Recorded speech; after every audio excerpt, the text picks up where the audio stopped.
ഏ ദേവു, എന്താ കാര്യം? നിന്നോട് ആരാ ഇങ്ങോട്ട് വരാൻ പറഞ്ഞ? എന്താ ഇത്?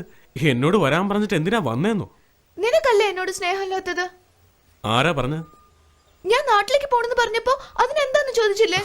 നിന്റെ അച്ഛന്റെ അമ്മയുടെ വിവാഹ വാർഷികത്തിന് നീ പോവണ്ടേ? എനിക്ക് നാട്ടിലേക്ക് പോവാൻ ഇഷ്ടമല്ല. എന്താ പെട്ടെന്ന്? മുമ്പ് എനിക്ക് ഇങ്ങനെ ഒന്നും തോന്നൂലായിരുന്നു. എപ്പോഴും നാട്ടിലേക്ക് പോണെന്നായിരുന്നു.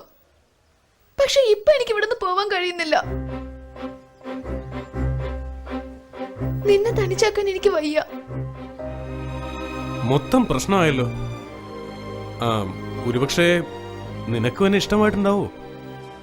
അല്ലെങ്കിൽ എന്നെ കല്യാണം കഴിക്കണമെന്ന് നിനക്ക് തോന്നിയിട്ടുണ്ടാവും. അങ്ങനെയാണെങ്കിൽ ഇപ്പൊ ഞാൻ നിന്നെ ഒന്ന് കെട്ടിപ്പിടിച്ചാ ഒന്നും പറയില്ല അല്ലേ?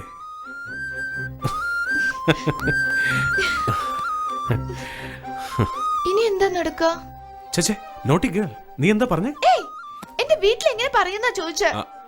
അതാണോ? ഫോൺ എടുത്ത് ഹരീഷ് എന്നൊരു സുന്ദരനായ ചെറുപ്പക്കാരനെ സ്നേഹിക്കുന്നു എന്ന് പറ. അവൻ നല്ല കുടുംബത്തിൽ പിറന്നവനാണ്, നല്ല ജോലിയുണ്ട്, നിങ്ങളുടെ മകളെ അവൻ പൊന്നുപോലെ നോക്കുന്നു പറ. അയ്യോ, നിന്നെ ഞാൻ ഇവിടെ വിട്ടിട്ട് എങ്ങനെ പോവൂടാ? ഒന്ന് ചുമ്മാതിരിക്കെ. നീ അങ്ങ് പോയി കഴിഞ്ഞാൽ ഞാൻ സന്തോഷമായിട്ട് കറങ്ങി നടക്കുന്നു വിചാരിച്ചോ?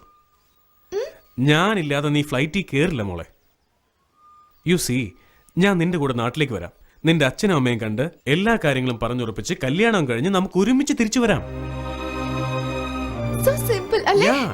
പക്ഷേ ഒരു പ്രധാനപ്പെട്ട കാര്യം പറയാൻ മറന്നുപോയി. അതെന്താ? അത് ഐ ലവ് യു.